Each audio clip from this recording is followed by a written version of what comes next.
So he says, among them are ummiyun, la ya'lamuna al-kitaba illa amani. They don't know the book except for their own wishful thoughts. Umniya is the singular. The word amani means wishful thoughts. In other words, I don't know what this is, or actually instead of knowing what this is, you think you know what it is. So Allah is saying they don't know their book. They don't know the book at all, except they think they know what it is. Okay? Now this is the crime of Bani Israel against their book.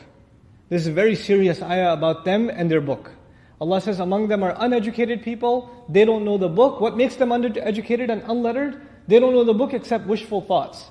In other words, they don't really know what it says. They think they know what it says. First, let's think about this. As far as our own selves, our own ummah is concerned. How many of us actually think we know what the Quran says, as opposed to actually knowing what it says? A long time ago, when I actually used to have the time to read an email forward, somebody sent me an email forward and it had like these really nice anecdotes. Religious anecdotes, Islamic anecdotes. I'm sure you get hadith, forwards like of a hadith or an ayah once in a while, right?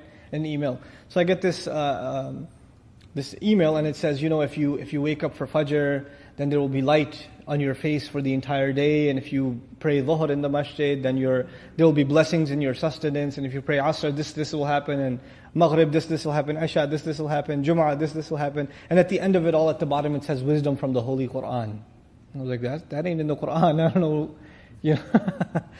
So somebody decides that might be a good idea to say at the bottom. That has nothing to do with Allah's book, So you don't know what it says, but you think you know what it says. And this is a serious crime as far as Allah is concerned.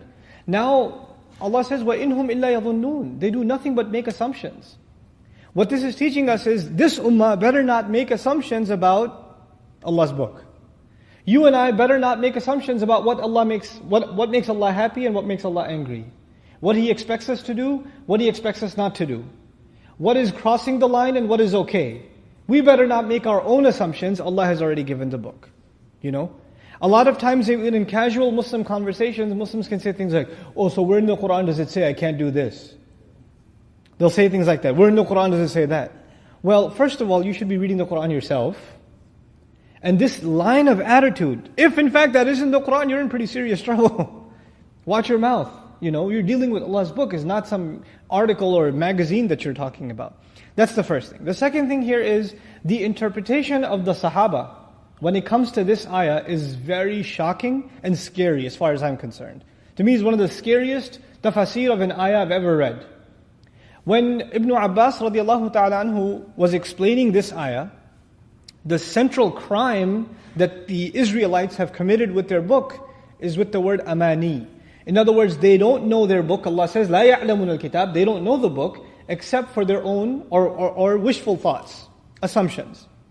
He was explaining this word, assumptions, these wishful thoughts. What does it mean? He says, amani ay tilawa. يعلمونه حفظا وقراءة بلا فهم لا يدرون ما فيها. He says, amani in this ayah means tilawa. I think even the Urdu speakers in the audience here know tilawat. What does tilawat mean? Recitation. Following. Tilawa literally in Arabic means to follow along. Meaning your eyes are following along the text. Your fingers following along. This is tala, right? So to just recite it. Then he says, this amani means all they do is recite. يَعْلَمُونَهُ حِفْظًا وَقِرَاءَةً بِلَا فَهْمٍ. They know it only by memorizing it and by reciting it without understanding it. So if anything, they do have a relationship with their book. This is not Quran. Allah is talking, Ibn Abbas is explaining radiallahu anhu, the Jews with Tawrat. That's what he's explaining. But he's saying their relationship with their book is only three things. They recite it, they read it a little bit, and then they memorize some part of it. That's it. Bila fahm, without any understanding. La yadruna ma fiha. They have no clue what's inside it. They have no clue what's inside it, even though they recite it. Now it's a scary thing that this is the description of Bani Israel. That all they do with their book is recite it and memorize some part of it, and they have no idea what it says. Because if you travel around the well-educated Muslim community in the United States, we don't even have to cross the Atlantic and go across the ocean and blame other Muslims in other parts of the world. Let's talk about some of the most educated, well-off Muslims in the entire planet, the Muslim community in America. And you go around and you'll find people that have amazing educational credentials, from a bachelor's or a master's degree in like accounting or physics or this or that or the other. And sometimes we even know languages that aren't even human, like C++. right? We even know, and you can read those and tell where there's a syntax missing and a comma, and you can spot the problem, right? But yet when it comes to the language of Allah's book and understanding what Allah's book says, the vast majority of the Muslim community can be described as people who read the book, maybe even memorize some part of the book, but the vast majority of them have no idea what it says. You know? This is Allah describing Bani Israel. And look whose description fits. It's a scary thought. You know, لا يعلمون الكتاب إلا أماني وإنهم إلا يظنون. And they do nothing but make assumptions. They make assumptions that that's okay. They make assumptions, I don't have to know what this book says. They make assumptions, I already know, I got the gist of it. Akhirah, I got it. Yeah, he's a messenger, yeah, and it's a good book, yeah, I got it. You know, I can't eat pork, got that too. So you're okay, you don't need to know anymore, right? SubhanAllah. Allah sent this book as a mercy and as guidance for humanity, and the people who got it have no time to read it. The people who actually believe that this is from Allah are the people who don't give it any time. What a crazy situation we live in.